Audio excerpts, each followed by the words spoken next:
Revenons maintenant sur un des plus grands mystères de l'aviation civile moderne. C'était il y a 10 ans, avec la disparition du MH370, Nargis. Et oui, et souvenez-vous, nous sommes le 8 mars 2014. L'avion du vol Malaysia Airlines MH370 décolle de Kuala Lumpur, c'est la capitale malaisienne. Il est alors minuit 41. L'appareil, le voici, c'est un Boeing 777. Il est réputé comme étant l'un des avions les plus sûrs au monde. À son bord, 239 personnes et parmi eux, 4 Français, donc direction Pékin, sauf que on connaît la suite de l'histoire, il n'atteindra jamais sa destination. Aux alentours d'1h20, on le voit à l'image, il quitte la zone de contrôle aérien de Kuala Lumpur et il émettra alors son tout dernier message radio. À mi-chemin entre la Malaisie et le Vietnam, l'avion change alors de cap vers l'ouest sans aucune raison. 6 heures plus tard, il disparaît de tous les écrans radars. Et autre élément mystérieux, on le voit sur cette carte, quelques temps après, plusieurs débris sont retrouvés sur les côtes africaines et l'île de la Réunion. Depuis ce jour-là, le monde entier se demande où est passé cet avion. On est quand même très très loin de son plan de vol pour ces débris qui sont retrouvés donc autour de Maurice et de la Réunion. Les théories les plus folles, phénomène de dérive éventuellement. Mais vous savez aussi que les théories les plus folles ont été émises au sujet de la disparition de ce vol. Oui, et certaines ont même été dans une série Netflix. Le documentaire a été accusé de relayer des théories complotistes. Alors la toute première hypothèse dans cette série est celle d'un acte délibéré du pilote, peut-être un suicide. Il aurait volontairement détourné l'avion pour se retrouver dans une zone reculée au sud de l'océan Indien. La deuxième théorie, le détournement russe. L'avion aurait été détourné vers le Kazakhstan par 3 Russes qui se trouvaient à bord. Une théorie plutôt improbable selon les experts.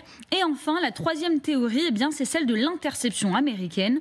Le MH377 transportait une arme ultra sensible à destination de la Chine et les Américains auraient tenté d'empêcher la livraison. Vous aviez entendu toutes ces théories, évidemment. Il a été au cœur de... Enfin, franchement, il y a une dizaine d'années, si vous alliez dans un dîner, tout le monde avait son idée sur la disparition du MH370. Alors, où en sont les recherches ? Alors, des recherches avaient été lancées par différents gouvernements, le gouvernement australien, malaisien, chinois, des recherches sous-marines, entre autres, mais elles ont été suspendues en janvier 2017. Et dimanche, le Premier ministre malaisien, Anwar Ibrahim, a déclaré qu'il serait heureux de les relancer. Sur le MH370, nous avons adopté la position suivante. S'il existe des preuves convaincantes qui nécessitent une réouverture, nous serons certainement heureux de la faire. Car je ne pense pas qu'il s'agisse d'une question tactique ou technique. Il s'agit d'une question qui affecte la vie des gens. Et tout ce qui doit être fait, doit être fait.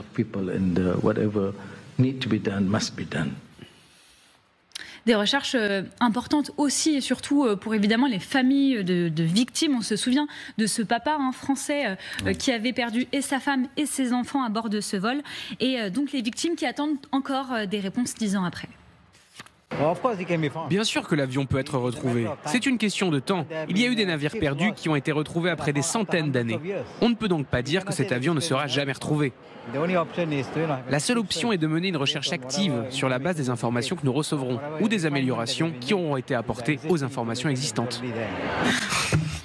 Alors les personnes que vous voyez là, ce sont donc certaines familles de victimes. Dimanche, 500 personnes se sont réunies près de Kuala Lumpur, donc la capitale malaisienne, pour une journée de souvenirs. On les voit juste ici, donc en mémoire des victimes du vol MH370.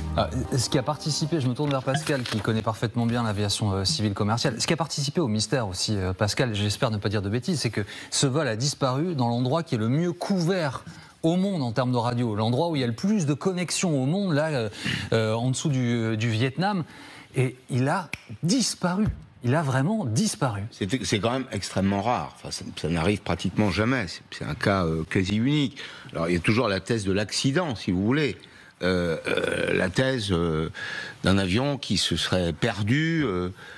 des phénomènes qui sont peu explicables, mais en effet, rationnellement, je vais être très franc avec vous, Jean-Baptiste, moi je parle des choses que je connais. Quand je ne sais pas, je vous le dis, là on ne sait pas. Mais on ne personne sait ne pas. sait, C'est-à-dire en fait. qu'on est. Mais c'est ça qui est fou. Est-ce que les questions qu'on doit se poser, à mon avis, sont des questions simples? C'est est-ce qu'on a tout fait pour aller au bout d'une enquête qui est une enquête rationnelle?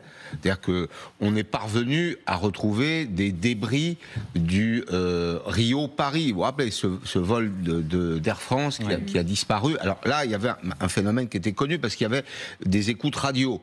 On a suivi jusqu'au bout pratiquement les conversations dans le cockpit. On sait qu'il y avait des événements météo qui étaient exceptionnels. Là, il nous manque quand même un certain nombre d'éléments, et peut-être que le sentiment qui se dégage, le sentiment dont je peux vous faire part, c'est qu'il y a une part d'inabouti, si vous voulez, dans cette affaire, dans cette enquête. Quant aux thèses sur, les thèses, alors ça c'est rationnellement explicable. Il y a une bombe dans l'avion explose, disparaît, très bien. Bon, ça c'est une explication. Deuxième explication, le détournement suivi d'un accident, suivi d'un crash, ou simplement un phénomène météo absolument inexpliqué et inexplicable en l'état, dont on n'a pas trace, qui produit... Pascal, mais il me semble que justement l'enquête avait montré que les débris qu'on avait retrouvés ne prouvaient pas qu'il y avait eu explosion à bord, ni tir de projectiles venant de l'extérieur. Autrement dit, la thèse éventuellement d'un missile au cours d'un exercice qui aurait mal terminé. Moi, je ne l'ai pas du tout évoqué, parce que ça me paraît pas sérieux. Non, mais bien sûr. Mais c'est pour dire que, il n'y a pas eu d'explosion à bord et il n'y a pas eu non plus de projectiles tirés sur l'avion. Un dernier mot, François, parce que sur le mystère qui entoure cet avion, ça tient aussi à la zone d'influence dans laquelle ça se passe. Il y a des Américains, il y a des Russes, il y a des Chinois. Il y a un avion malaisien qui disparaît et une enquête qui finit par ne pas aboutir. Beaucoup se sont empressés de penser qu'il était pratique pour certains gouvernements que l'enquête n'aboutisse pas. Oui, après, si vous voulez, je ne pense pas que ce soit faute de ne pas avoir voulu aller au bout de cette enquête. Je pense que les Malaisiens avaient dépensé tous les moyens qu'ils avaient à leur disposition. Je pense que les Australiens, qui ont beaucoup voulu aider, et ils ont des raisons aussi de le faire, n'ont pas pu non plus aller au bout. Après, est-ce que la Chine, est-ce que la Russie, avaient intérêt à ce qu'il n'y ait pas d'explication possible?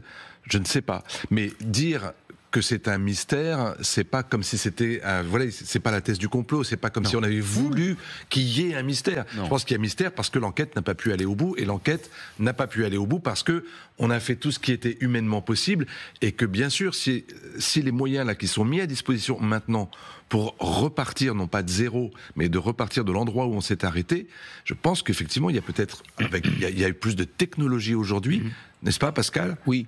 Il y a plus de technologie aujourd'hui pour enquêter. Dans 90% des cas, sur les accidents d'avion, le point de départ, c'est une erreur humaine. Oui. Dans 90% des cas, ça c'est statistique et incontestable. Alors ça n'exclut pas qu'il y ait 10% qui puissent venir d'anomalies technologiques, si vous voulez.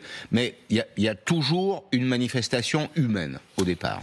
Il est 6h14. Merci d'avoir regardé cette vidéo ou d'avoir écouté ce podcast. Abonnez-vous.